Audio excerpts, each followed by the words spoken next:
Finalmente um dos encontros mais esperados aconteceu. O rei dos piratas, Gold Roger, encontra e enfrenta um dos 4 imperadores, o pirata Barba Branca. E descobrimos como que aquele safado do Orochi se tornou Shogun de Wano. Vamos conversar sobre esse importante episódio de One Piece. Então senta o dedo no like e vem com Titio Green.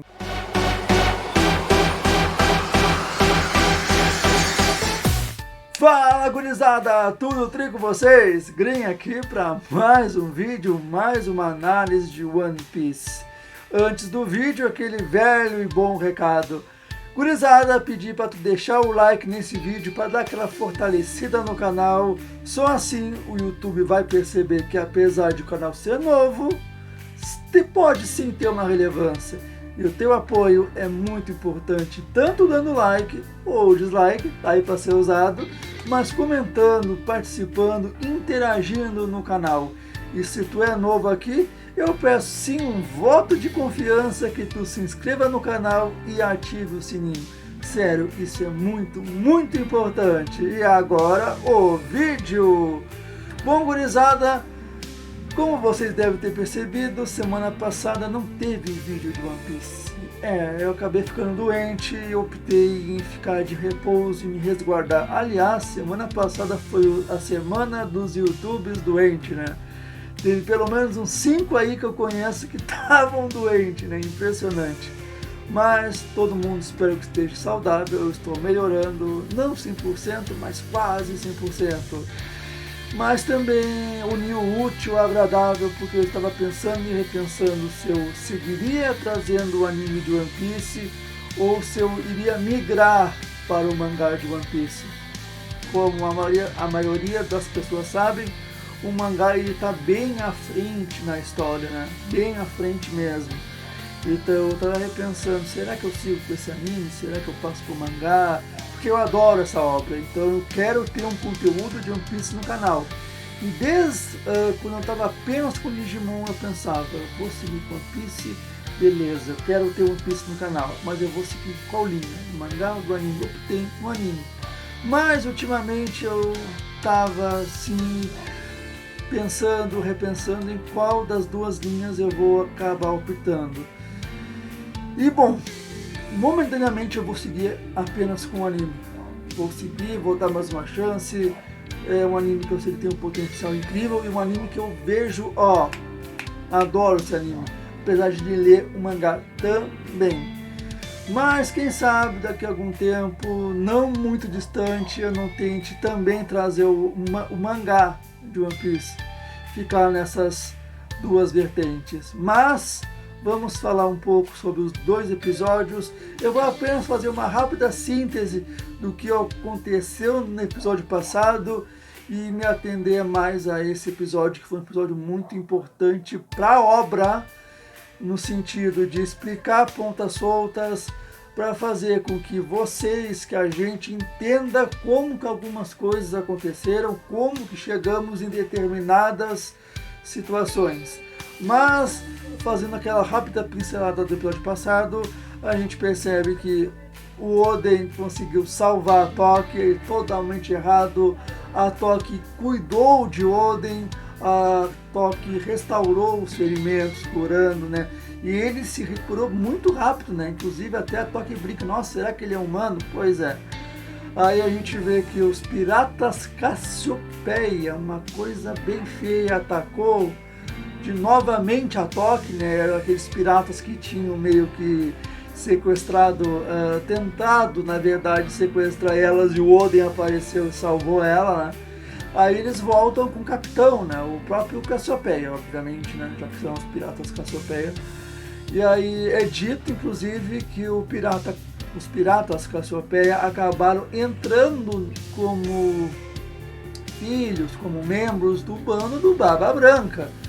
Relembrando que é o bando do qual o Oden está tentando entrar, né? O Oden saiu de Wano a bordo do bando do Barba Branca, agarrado numa corrente no mar, né? A gente consegue ver que o Cassiopeia enfrenta o Odin, mas o Odin estava debilitado, é bom que se diga isso, né? Como vocês já sabem, já falei aqui, né? Tantos e tantos dias, 3, agarrado firmemente na corrente do navio. E aí o Barba Branca aparece e dá preso um pouquinho na cabeça do Cassiopeia, apagando ele. E aí ele chama Odin para o navio. Odin até então recusa, porque, pô, eu larguei a corrente há 3 dias e 3 noites, eu soltei a correia. E o Barba Branca fala, não aguentou. E tu largou a correia porque tu é um... ia dizer um palavrão aqui, mas não vou, né? Mas tu é uma bobada aí, porque tu se deixou seduzir por um pedido de socorro de uma mulher. Guarararara. Isso era para ser a risada dele, né? Eu sei, não foi, mas tudo bem. Aí tanto Toque também é convidada para entrar no navio, né? E aí todo mundo fica em festa. Encerramos a recapitulação do episódio passado, já que não tivemos a análise, né? Não vou aqui pegar muitos detalhes porque já passou, né? Vamos agora atender a esse episódio. E aí a gente percebe que começa as aventuras de Odin, né? Mais especificamente, a gente percebe que o Odin não sabe saquear, ele não entende qual é a regra dos 7 mares, né? Do saqueamento. Piratas atacam piratas para saquear os tesouros, né? Odin tem aquela coisa de, né, que é natural de um país fechado, de somente lutar, ele ataca, ele destrói os navios, toma bronca, mas ele aprende. Percebemos também que começa a surgir um clima, um romance entre a Toque e o Odin, né? Eles já começam assim, até o bando do Barba Branca fica escondido, né? Escondido, ouvindo, vendo o romance, o possível romance, falando, nossa, que bonito. Eles fazem um casal bonito, tanto o Odin quanto a Toque, apesar da altura dos dois ser totalmente desproporcional, para não dizer outra coisa, né? Podemos dizer que quem já conhece Shaquille O'Neal, um jogador de basquete, então é como se o Odin fosse ele e como se a Toque tivesse a altura da namorada dele, 1,50 m, para vocês terem uma noção como é. Mas, né, a gente percebe e somos mencionados, enviados a um pouco antes no passado, já nós estamos dentro do flashback, né, do passado, mas aí voltamos um pouco mais no passado, aonde mostra como que Kurozumi Orochi, o arrombado de Wano, esse palavrão não devia ter dito, mas dane-se, ele é um safado, ele é uma pessoa desprovida de vida, para não dizer outra coisa. Como ele conseguiu se tornar Shogun de Wano. Inicialmente o passado dele é triste, sim, a gente sente pena. Se a gente tirar o que a gente já sabe dessa criatura, o que ele vai fazer, só pegar o passado dele é triste, porque traz uma mensagem muito, muito bonita, que é um fato da vida. Ele fala, por que ele é uma criança ainda nessa parte, por que eu tenho que pagar pelos erros dos outros? Por que eu tenho que pagar pelos erros dos meus avós? Para quem não sabe, agora eu vou contar essa parte do anime, onde é respondido algumas questões, né? Que é dito que o clã Kurozumi, o clã de Orochi, tentou dar um golpe no Shogun, até então Shogun de Wano, né?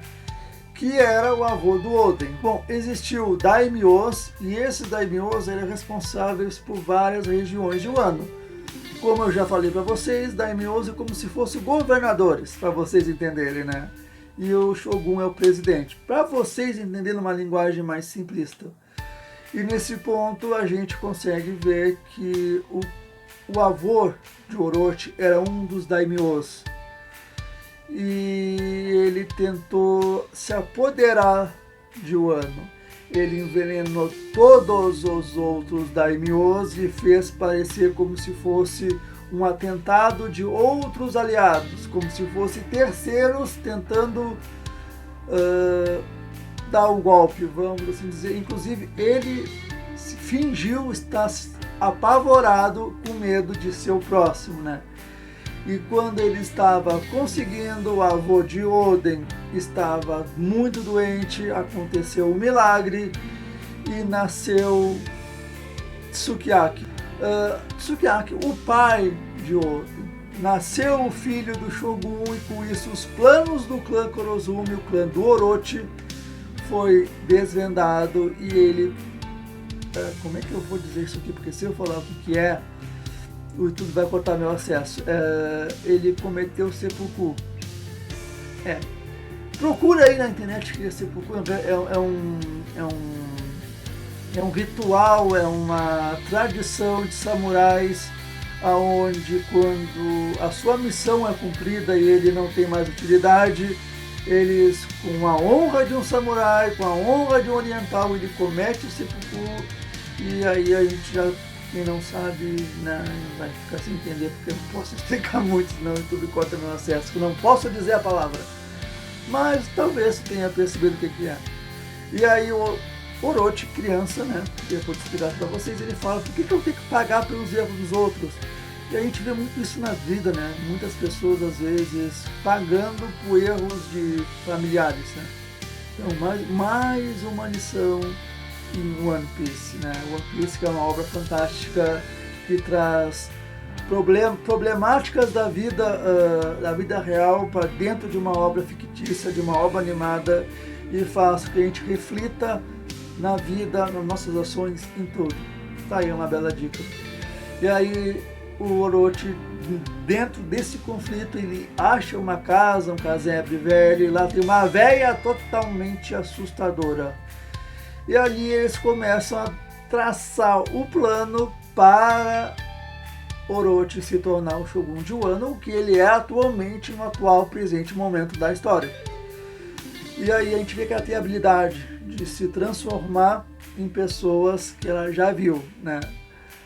E ficou algo muito estranho, porque ela disse que ela chegou recentemente em Wano, então ela não é de Wano, ou seria de Wano. Não foi muito bem explicado isso. E sabemos que o Wano é um país fechado, não é aberto, por isso que o Oden quis sair de Wano. E aí, como é que ela saiu? Como é que ela voltou? Perguntas e mais perguntas. Mas ela consegue bolar a estratégia, ela vê que ela se passa por Sukiyaki, que é o pai de Oden. A gente percebe também que ela faz com que o Orochi peça dinheiro, né, para juntar, para formar armas, para fazer o que o Wano é hoje. O Wano nada mais é que um país que produz armas. E ela fala para o Orochi, ainda jovem: compre armas, produza armas, consiga aliados importantes e futuramente tu será o rei desse país.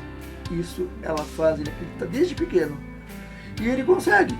Ele consegue entrar no alto escalão do país de Wano, consegue virar o braço direito de Sukiyaki.